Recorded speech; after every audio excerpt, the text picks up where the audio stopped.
예, 이 목회자들이 목회 사역을 하면서 겪는 가장 큰 어려움, 가장 큰 고민이 뭔지 아십니까? 내가 아무리 설교를 해도 사람들이 잘 변화되지 않는 것 같다는 생각, 이게 목회자의 마음에 제일 어려운 숙제입니다. 이런 고민은 목회를 처음 시작하는 사람이 하는 고민이 아닙니다. 처음 시작할 때는 부푼 꿈을 가지고 시작합니다. 내가 강단에서 설교하면 이 말씀 듣고 사람들이 변화될 것이라는 기대로 출발합니다. 그런데 목회를 하고 나면 그러한 꿈과 이상이 현실과는 좀 다른 것 같다는 그런 생각이 들 때가 있습니다. 그럴 때 목회자가 실망하고 좌절하고 힘들어합니다. 제가 학생 시절, 청년 시절 대구 달산교에서 신앙생활을 했는데요. 제가 그렇게 존경했던 저의 신앙의 은사이신 이 전도사님이 중등부를 담당하셨다가 나중에 청년부를 담당하시고 그러다가 시골교회로 부임해서 가셨는데요. 지금도 그때의 일이 생생합니다. 이제 전도사님 이사 가신다 하니까 청년들이 많이 왔죠. 저마다 전도사님께 인사를 했습니다. 그동안 좋은 말씀 많이 주셔서 감사합니다. 참 은혜 너무 많이 받았습니다.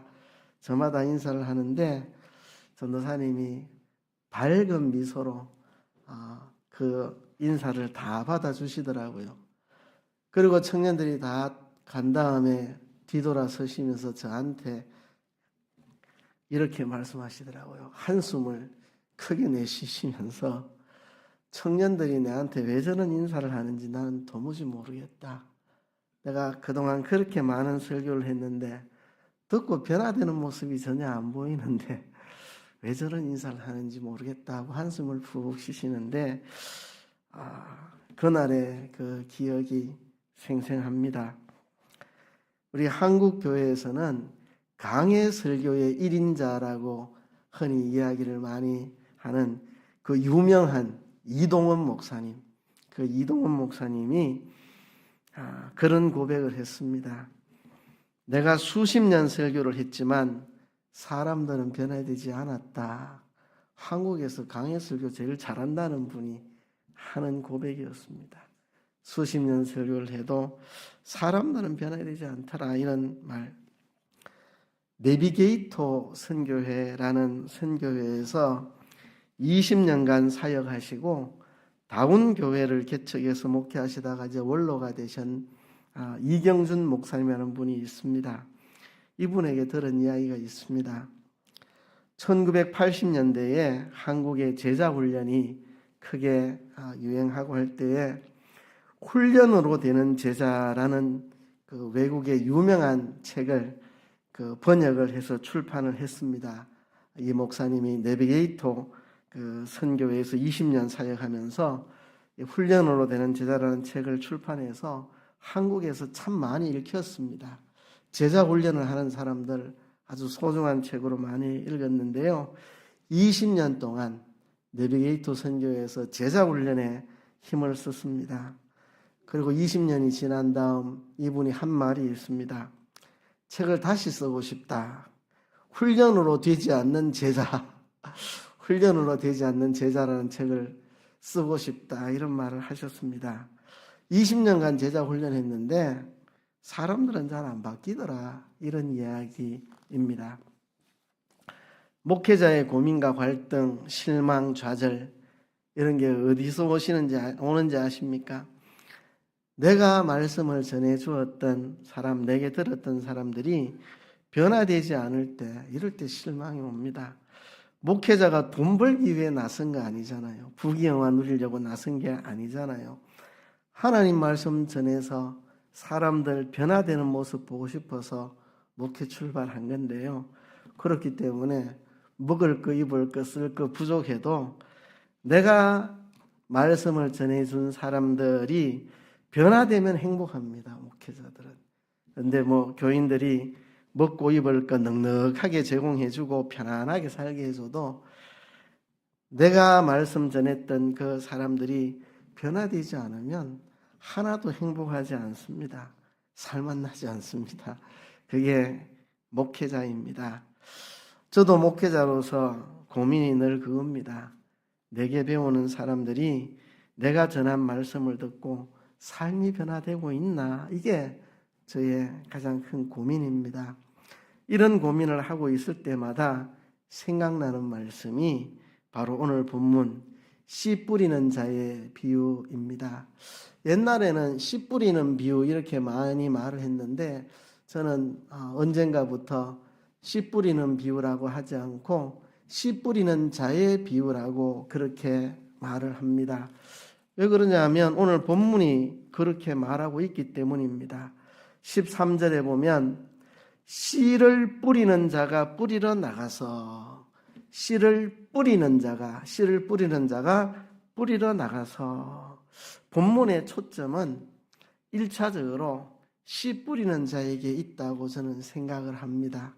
그래서 본문의 가장 큰 핵심은 씨 뿌리는 자에게 있다. 그래서 씨 뿌리는 자의 비유라고 저는 이야기를 합니다. 예수님이 어느 날 갈릴리 해변에 나갔습니다. 많은 무리가 예수님의 말씀을 듣기 위해 해변으로 몰려들었습니다. 예수님은 배에 올라서 해변을 향해서 말씀을 가르치기 시작했습니다. 여러 가지 비유를 들어서 가르치셨는데요. 첫 번째 비유가 이 씨 뿌리는 자의 비유입니다. 앞에 저 그림은 유명한 화가 빈센트 반 고흐가 그린 씨 뿌리는 사람이라는 그림입니다. 많은 것을 생각하게 하는 그림인데요. 뒤에는 황금색 태양빛 그 앞에 충실한 곡식들이 있고 씨 뿌리는 자가 있는데 거기 보면 제대로 자라지 못하는 것들이 있고 새들이 와서 쪼아먹기도 하는 그런 모습입니다. 그냥 이 씨 뿌리는 자 비유를 함께 묵상하기 위해서 배경화면으로 그냥 보여드리는 겁니다. 오늘 본문에 보면 3절부터 9절까지 씨 뿌리는 비유가 나옵니다. 어떤 사람이 씨를 뿌리러 나갔는데 밭에 가서 씨를 뿌렸더니 어떤 씨앗은 길가로 떨어지고 어떤 씨앗은 돌밭에도 떨어지고 어떤 씨는 가시덤불 위에 떨어지고 어떤 씨는 좋은 땅에 떨어졌습니다. 이 씨 뿌리는 자가 의도적으로 네 군데 뿌린 건 아니겠죠. 그냥 씨를 훅 뿌리니까 어떤 건 튕겨서 길가로 가기도 하고 어떤 거는 왜 밭에 돌 같은 거 다 빼가지고 한쪽에 모아놓는데 그쪽으로 또 떨어지기도 하고 가시덤불이 또 어디에 있는데 그쪽으로 떨어지기도 하고 또 어떤 씨는 좋은 땅에 떨어지기도 했습니다. 분명히 같은 씨앗이 떨어졌지만 그 씨앗이 어떤 땅에 떨어졌느냐에 따라서 결과가 전혀 달랐습니다. 길가에 떨어진 씨는 땅에 심겨지지 않고 그대로 땅 위에 얹혀져 있다가 새들이 와서 다 쪼아먹었습니다. 돌밭에 떨어진 씨는 그 돌 위에 흙이 얇게 덮여 있어가지고 싹이 나기는 하지만 뿌리를 내리지를 못해서 해가 돋으면 다 말라 비틀어 죽었습니다. 가시덤불에 떨어진 씨는 싹도 나고 뿌리도 제법 내렸지만 가시덤불이 기운을 다 막아서 양분도 다 빨아먹어서 태양빛도 다 가려서 결실을 못하고 말았습니다. 오직 좋은 땅에 떨어진 씨만 잘 자라서 결실하기를 어떤 씨앗은 100배, 어떤 씨앗은 60배, 어떤 씨앗은 30배 결실을 했다는 예수님의 비유의 말씀입니다. 자, 그러면 예수님이 씨 뿌리는 비유를 왜 말씀하셨는가? 무슨 뜻으로 이 말씀을 하셨는가를 한번 생각을 해 봅시다. 오늘 본문은 햄버거 모양으로 되어 있습니다. 햄버거는 밑에 빵, 위에 빵, 그 사이에 햄이 들어있는데요. 오늘 본문이 그렇게 되어 있습니다. 3절부터 9절까지는 씨 뿌리는 비유의 내용이 들어있고 넘어가서 18절부터 23절까지는 씨 뿌리는 비유의 해설이 나옵니다. 그 중간 부위에 그러니까 10절부터 17절에 예수님이 이 비유를 말씀하시는 이유를 밝히고 있습니다. 3절에서 9절까지 씨 뿌리는 비유, 10절에서 17절 이 비유를 말씀하시는 이유 설명, 그리고 18절부터 23절까지 이 씨 뿌리는 비유의 해설이 나옵니다. 그래서 씨 뿌리는 비유의 내용과 그 씨 뿌리는 비유의 해설 사이 중간에 왜 이 씨 뿌리는 비유를 말씀하셨는지 이유가 삽입되어 있습니다. 이 씨 뿌리는 비유에서 이게 중요합니다. 왜 이 비유를 예수님이 하시는가? 10절에 제자들이 예수님께 물었습니다. 어찌하여 그들에게 비유로 말씀하시나이까? 왜 그들에게 비유로 말씀하십니까? 예수님이 대답하십니다. 11절에 천국 비밀을 아는 것이 너희에게는 허락되었으나 그들에게는 아니 되었나니 무릇 있는 자는 받아 넉넉하게 되되 무릇 없는 자는 있는 것도 빼앗기게 되리라. 이게 무슨 말입니까? 말씀을 듣고 깨닫는 사람은 점점 깨달음이 깊어질 것이지만 말씀을 들어도 깨닫지 못하는 자는 점점 더 어두워질 것이라는 말씀입니다. 다시 말하면 예수님의 말씀을 듣고 깨닫는 사람은 예수님의 비유의 말씀을 듣고 점점 더 깨달아지지만 들어도 깨닫지 못하는 사람에게는 비유를 통해 말해서 전혀 알아들을 수 없게 하신다는 말씀입니다. 13절에 보면 그러므로 내가 그들에게 비유로 말하기는 그들이 보아도 보지 못하며 들어도 듣지 못하며 깨닫지 못함이니라. 왜 내가 비유로 말하느냐? 그들이 보아도 보지 못하고 들어도 듣지 못하고 깨닫지 못하니까 내가 비유로 말을 한다. 그렇게 말씀하셨습니다. 예수님께서 보여줘도 못 봅니다. 가르쳐줘도 못 알아듣습니다. 깨닫지 못하니까 깨닫지 못하는 사람들 아예 깨닫지 못하도록 비유로 말씀하신다는 겁니다.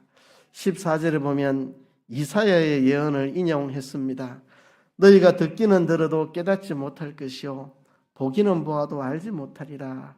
이 백성의 마음이 완악하여져서 그 귀는 듣기에 둔하고 눈은 감았으니 이는 눈으로 보고 귀로 듣고 마음으로 깨달아 돌이켜 내게 고침을 받을까 두려워함이라 하였느니라.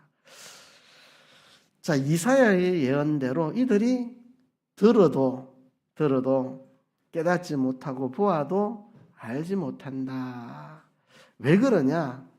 이들의 마음이 완악해져서 그렇다. 완악해져서 그렇다. 여러분 이런 생각 하실 수 있죠. 아니 말씀을 듣고 못 깨달으면 깨달을 수 있도록 더 쉽게 풀어서 설명해 줘야 되지. 저것들 깨닫지 못하네. 내가 비유로 말해갖고 아예 못 깨닫게 만들겠다. 이 좀 이상하지 않느냐. 들어도 깨닫지 못하면 알기 쉽도록 쉽게 풀어서 설명해야 되지. 들어서 깨닫지 못한다고 왜 비유로 말해서 알아듣지 못하게 하나. 우리가 이런 생각을 할 수 있는데요. 본문의 뜻을 잘 한번 생각을 해봅시다. 이 사람들이 들어도 깨닫지 못하고 보아도 알지 못하는 이유가 말씀이 어려워서가 아닙니다. 어렵게 말해가지고 못 알아듣는 게 아니고 그들의 마음이 완악해져서 못 알아듣는 거니까 이거 더 쉽게 설명한다고 깨닫는 게 아니라는 겁니다. 뭐 말이 어려워서 못 알아듣는 게 아니고 그들의 마음이 완악해져서 그들이 깨닫지 못하는 거니까 그래서 내가 비유로 말한다. 쉽게 말해주면 알아듣는 게 아니고 이미 예수님이 쉽게 말해주고 다 보여주고 있는데도 마음이 완악해서 깨닫지 못한다. 그렇게 말씀한 겁니다. 15절을 다시 읽어보면요. 이렇게 되어 있습니다.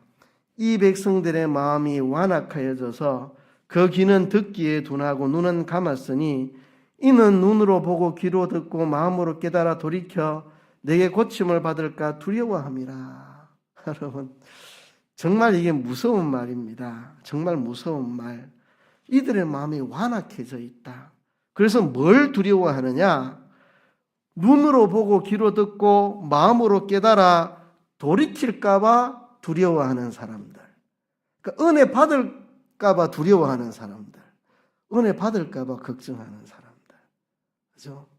괜히 예수님 말씀 들었다가 은혜 받으면 큰일 난다. 괜히 은혜 받으면 막 헌신하고 막 정말 삶을 다 바치고 이러면 곤란해지니까 어쨌든 은혜를 안 받아야 되겠다. 그죠? 이들의 마음이 완악해졌다. 귀는 듣기에 둔하고 눈은 감았다. 눈으로 보고 귀로 듣고 마음으로 깨달아 돌이켜 내게 고침을 받을까 두려워함이라. 은혜 받을까봐, 새로워질까봐 두려워하는. 어쨌든 은혜 안 받아야지. 어쨌든지 새로워지지 않고 이대로 해야지. 예수님 말씀에 내가 말려들면 안 되지. 이런 생각. 그죠? 깨닫지 못하는 이유는 완악함입니다. 완악함. 어쨌든지 내가 예수님 말씀에 설득 안 당해야지. 내가 버텨야지. 이런 태도. 그러니 그들에게 내가 비유로 해서 알아듣지 못하게 한다. 예수님이 말씀을 하신 겁니다. 완악한 마음. 보고도 듣고도 깨닫지 못하는 마음. 자기가 돌이킬까봐 오히려 염려하는, 그대로 버티려고 하는 마음. 마치 이 개를 도살장에 끌고 가려고 그러면 네 발로 버퉁깁니다. 안 끌려가려고 네 발로 버퉁기는 것처럼, 도살장에 끌려가는 것처럼, 네 발로 버티는 것처럼 은혜를 안 받으려고 버티고 있는 이런 게 완악한 마음입니다. 이래 말하면 여러분들이 그런 사람도 있구나, 남의 이야기로 들을 것 같아가지고 제가 좀 현실적인 이야기로 한번 바꿔보겠습니다. 나는 은혜 안 받겠다고 결심을 본 적이 없는데 이렇게 생각하는 사람들 한번 잘 생각해 보세요. 에이, 목사님 뭐 맨날 뻔한 이야기 하겠지. 오늘 헌신에 대한 이야기를 하시네. 주보 딱 보니까 극한다고 내가 헌신 하나 한번 봐라.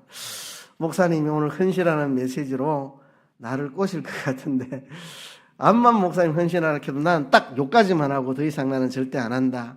여러분 그런 마음 가진 적 없습니까? 주보 제목 보니까 선교에 대해서 설교하시네.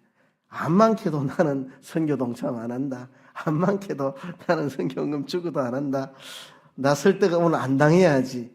이런 마음 가진 적은 없습니까? 목사님 내하고 생각 다르네. 아니 목사님 저래 생각하는 거고 난 이래 생각하는 거고 목사님 목사님대로 가고 난 내대로 가는 거지. 이런 적은 없습니까? 나는 이때까지 그런 식으로 안 살아왔습니다. 목사님은 그런 식으로 살고 나는 내 방식대로 예수 믿겠습니다. 딱 마음을 정해놓고 버티고 있는 그런 여러분의 모습은 없습니까? 그렇죠? 그런 게 바로 완악한 마음입니다. 내가 변화될까봐 걱정하는, 은혜 받을까봐 걱정하는. 어떤 분들은요, 뭐 수련회다, 뭐 어떤 데다 가려고 하면 안 가고 싶어 하는 마음 중에 가서 은혜 받을까봐 안 가는 사람도 있습니다. 괜히 은혜 받아가 내가 뭐 헌신하고 하면 골치 아프니까 그냥 아예 안 가는 게 낫겠다. 이런 분들도 있다는 것입니다. 항상 주여 말씀하옵소서 종이 듣겠나이다 이런 자세를 가져야 되는데 은혜 안 받으려고 버티는 거, 제가 시간이 없어서 다 이야기할 수는 없는데요. 이 마태복음 13장의 배경은 12장의 내용입니다. 12장에 많은 내용들이 기록되어 있는데 그게 무슨 내용이냐 하면 예수님이 기적을 일으켜 보여주고 말씀을 가르치고 예수님이 증거를 보여주고 아무리 해도 이들은 믿지 않는 모습, 표적을 보여줘도 안 믿고 설교를 해서 가르쳐도 믿지 않고 증거를 보여주고 뭔 걸 해줘도 전혀 반응하지 않는 사람들의 모습, 그게 12장에 나와 있는 사람들의 모습입니다. 말씀을 들어도 표적을 보아도 증거를 보아도 끝까지 믿지 않고 불순종하는 사람들, 그들을 향해서 예수님이 입을 열어서 하시는 말씀입니다. 그렇죠? 오늘 본문 19절부터 23절까지 예수님이 이 비유에 대한 해석을 해주고 있습니다. 아무나 천국 말씀을 듣고 라는 말이 있습니다. 아무나 천국 말씀을 듣고. C는 뭐냐? 천국 말씀입니다. 씨는 천국 말씀. 천국 말씀을 들었다고 했으니까 씨를 뿌리는 것은 천국 말씀을 전하는 것이고 씨가 뿌려진 것은 천국 말씀을 듣게 된 것입니다. 그럼 밭은 뭐냐? 천국 말씀을 들은 사람 또는 천국 말씀을 들은 사람의 마음이라고 할 수 있습니다. 그래서 씨는 천국 말씀이고 씨를 뿌리는 건 천국 말씀을 전하는 거고 씨가 뿌려진 곳은 천국 말씀을 들은 사람이고 그 밭은 천국 말씀을 들은 사람들의 마음이라고 할 수 있는데요. 첫 번째 길가밭이 나옵니다. 다 같은 천국 말씀이 사람 마음밭에 떨어지는데 어떤 사람의 마음은 길가밭과 같은 마음입니다. 천국 말씀을 듣고 깨닫지 못하니까 악한 자가 와서 말씀을 빼앗아 가버립니다. 그렇죠? 그러니까 싹도 나지 않고 그냥 말씀이 마음속에 심겨지지도 않고 그냥 끝이 난 것입니다. 길가라고 하는 것은 수많은 사람들이 오고 가면서 밟고 다져져서 단단해서 씨가 심겨지지 않는 땅입니다. 우리말에 씨도 먹히지 않는다는 거죠. 워낙 수많은 지식, 수많은 통계, 수많은 생각, 인간 지식이 머릿속에 꽉 차서 다져져서 천국 말씀이 씨도 먹히지 않는 마음 상태입니다. 이건 이성에 맞지 않아. 이건 통계에 안 맞아. 이건 상식에 안 맞아. 이건 현실하고 안 맞아. 이건 여론하고 안 맞아. 이건 내 경험하고 안 맞고 역사하고 안 맞고 이건 내 주관에도 안 맞고 내 기존 지식에도 안 맞고 내 선입견에도 안 맞고 이건 내 고집하고도 안 맞고 내 생각하고도 안 맞고 그래서 말씀을 받아들이지 못하는 씨도 먹히지 않는 마음, 이게 길가밭입니다. 이런 마음밭은 어린아이보다 어른들이 더 심합니다. 더 많은 세월, 더 많은 인간의 지식이 마음을 다져놓았기 때문에 그렇습니다. 근데 어른들 중에 완전히 마음이 부들부들하게 씨가 잘 들어가는 사람이 있습니다. 이런 사람은 참 훌륭한 사람입니다. 세월을 많이 살았고 많은 지식을 들었지만 길가밭처럼 마음이 다져지지 않은 사람, 기존 지식과 선입견, 인간 지식 이런 것으로 마음이 강팍하게 다져지지 않은 어른들은 훌륭한 어른들입니다. 그런 분들은 참 훌륭한 분들입니다. 그렇죠? 우리가 자기 주관이 너무 강해서 하나님 말씀이 도무지 안 들어가고 자기 생각, 자기 철학, 자기 고집, 자기 생각이 너무 강해서 말씀이 씨도 먹히지 않는 참 이런 사람이 되면 불행한 거죠. 말씀을 수없이 들어도 열매 맺을 수 없습니다. 두 번째가 돌짝밭인데요. 말씀을 듣고 즉시 기쁨으로 받았습니다. 싹이 나고 뿌리를 살짝 내린 듯 했는데 돌이 있어갖고 뿌리가 깊이 못 내리고 햇빛이 내리쬐면 그냥 다 타버립니다. 햇빛이 내린다는 것은 환란이 일어나는 겁니다. 핍박이 오는 겁니다. 말씀을 듣고 반짝 기뻐했는데 오늘 은혜 됐지? 오늘 말씀 참 은혜 되지? 반짝했는데 뿌리가 없습니다. 깊이 내려가지는 못합니다. 근데 그 말씀 때문에 어려움이 닥치면 그냥 말씀은 다 버려버립니다. 그렇죠? 그러면 그 속에 있는 돌짝은 뭔가? 본문이 말하고 있지는 않습니다. 예수님이 거기에 대해서 설명은 안 했습니다. 그러나 우리가 추측할 수 있습니다. 자기 중심, 자기 위주, 그게 그 속에 있는 돌입니다. 돌. 자기 중심, 자기 위주, 이게 그 사람 속에 딱 박혀 있으면 내가 이 말씀 때문에 환난 당할 필요가 뭐 있노? 그거 싫다. 이 말씀은 은혜롭고 좋지만 이 말씀 때문에 손해보긴 싫다. 자기 중심, 자기 위주 딱 갇혀 있으니까 말씀은 은혜 받았지만 이 말씀 때문에 내가 시간에 손해보기 싫고 돈 손해보기 싫고 희생하기 싫고 핍박당하고 환난당하기 싫다. 굳이 그렇게까지 해가면서 이 말씀대로 살고 싶지는 않다. 철저하게 자기 중심, 자기 위주가 딱 박혀 있으면 말씀을 듣고 반짝 은혜는 받아요. 받지만 그 말씀 때문에 환난과 핍박은 당하고 싶지 않아서 말씀을 내어버리고 맙니다. 이게 돌짝밭입니다. 세 번째 가시덤불밭은 세상 염려와 재물의 유혹, 이생의 염려와 재물의 유혹 때문에 말씀이 기운이 막혀서 결실하지 못하는 겁니다. 싹도 나고 뿌리도 내려서 은혜도 받고 나름 뿌리도 내렸지만 세상 염려, 물질의 유혹, 어떻게 하면 먹고 살까, 무엇을 먹을까 마실까, 어찌하면 건강하게 좋은 대 취직해서 돈 많이 벌어서 어떻게 살까, 이 세상 욕심에 완전히 내 삶이 다 뒤덮여가지고 기운을 다 막아서 하나님 말씀대로 살아가는 게는 힘을 낼 수가 없는, 모든 내 에너지, 생각, 모든 시간 전부 다 세상 재리의 유혹과 염려 이런 거에 다 빠져가지고 열매를 맺지 못하는 사람입니다. 마지막으로 좋은 땅에 떨어진 심한 열매를 맺었습니다. 근데 좋은 땅에 뿌렸다는 것은 말씀을 깨닫는 자라. 그래서 말씀을 깨닫는 자. 자, 깨닫는다는 것은 단순하게 말씀을 인식했다는 말이 아닙니다. 말씀을 이해했다는 말이 아닙니다. 동의했다는 말이 아닙니다. 공감했다는 말이 아닙니다. 결심했다는 말이 아닙니다. 돌짝밭에 떨어진 씨도, 그죠? 그 돌짝밭도 은혜 받았습니다. 이해했습니다. 마음에 동의했습니다. 공감했습니다. 결심했습니다. 환난이 오니까 결심이 무너진 거죠.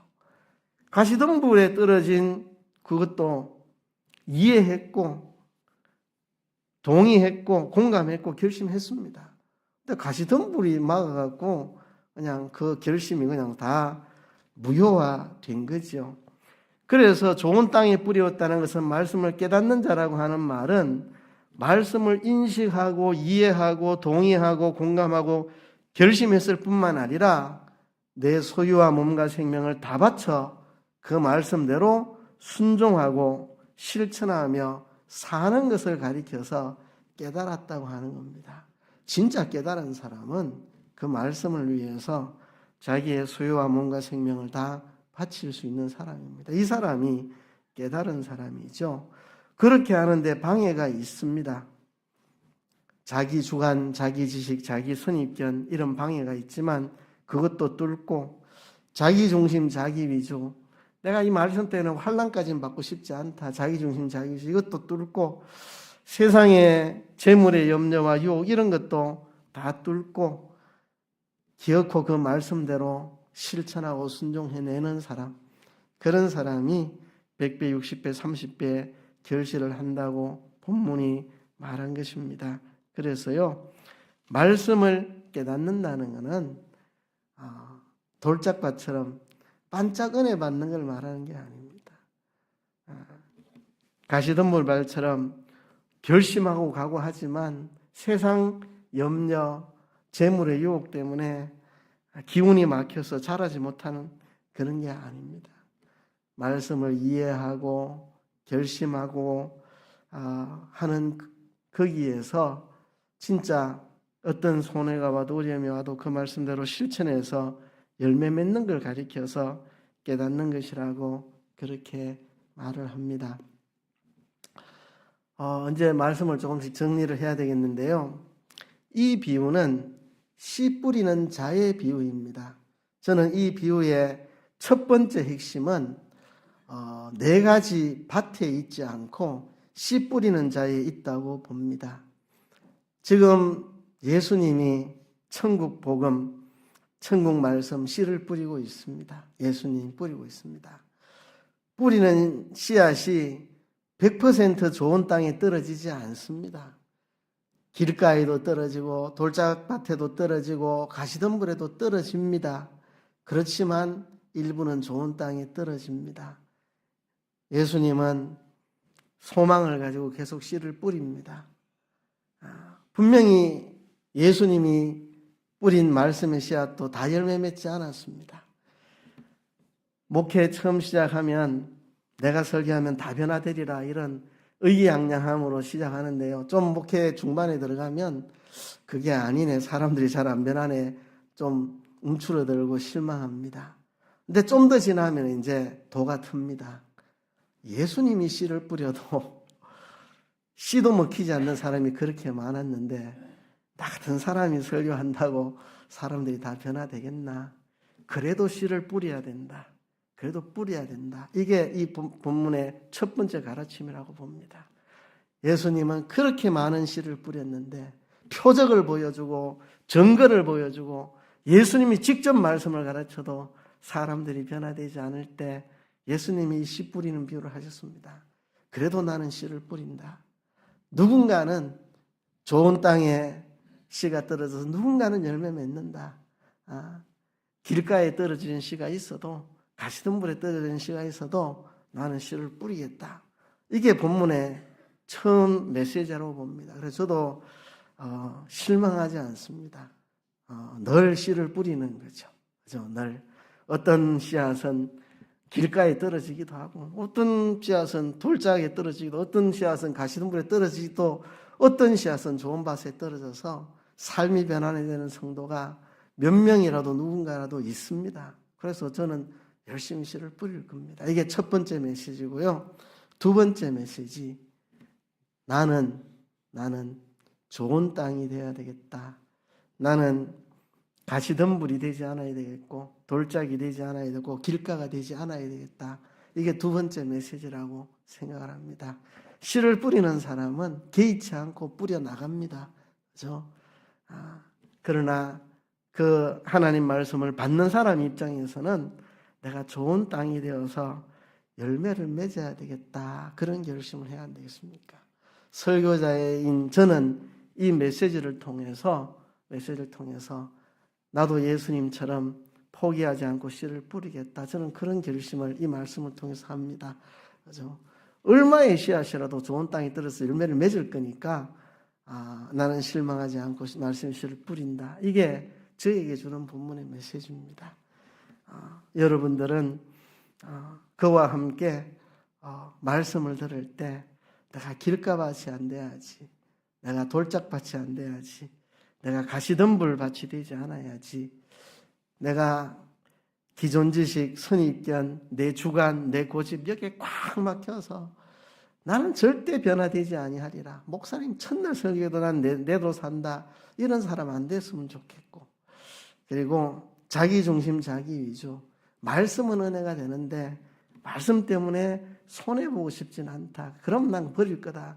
자기 중심에서 벗어나고, 그리고 세상 염려와 재물의 유혹, 이거를 벗어나서 열매 맺는 분들이 되시기를 바랍니다. 목회를 오래 하다 보면 깨닫습니다. 예수님도 그렇게 많은 씨앗을 뿌려도 결실하는 게 일부분밖에 없었구나. 내가 목회 초연병 때 내가 설교하면 다 변하더라고 하는 것은 환상이었구나. 그럼에도 소망을 갖고 씨를 뿌려야 되겠구나. 남들 변화시키기는커녕 이제 목회를 저도 30년 하니까 내부터 좀 변화가 됐으면 좋겠다. 교인들 변화되고 안 되고 전에 내부터 변화가 됐으면 좋겠다. 지금 생각이 그렇게 바뀌고 있습니다. 바뀌고 있는데요. 그래서 오늘 본문의 첫 번째 메시지, 어떤 경우도 우리 말씀을 뿌려야 된다. 내가 뿌리는 말씀의 씨앗이 다 결실하지 않아도 나는 말씀을 오늘도 뿌리겠다. 이게 첫 번째 교훈이고, 두 번째, 우리가 길가밭이 되지 않도록, 돌짝이 되지 않도록, 가시덤불이 되지 않고 좋은 땅이 되어서 열매를 맺는 우리가 되기를 이 시간 우리 하나님 앞에 기도합시다. 우리 다 같이 한번 말씀을 생각하시면서, 주님, 내가 뿌린 말씀의 씨앗이 다 결실하지 않아도 오늘도 소망을 가지고 뿌리는 우리 되게 하옵소서. 그리고 내 자신이 말씀을 받을 때는 좋은 땅이 되어 열매 맺을 수 있는 사람 되게 도와주세요. 다 같이 한번 통성으로 기도하겠습니다. 하나님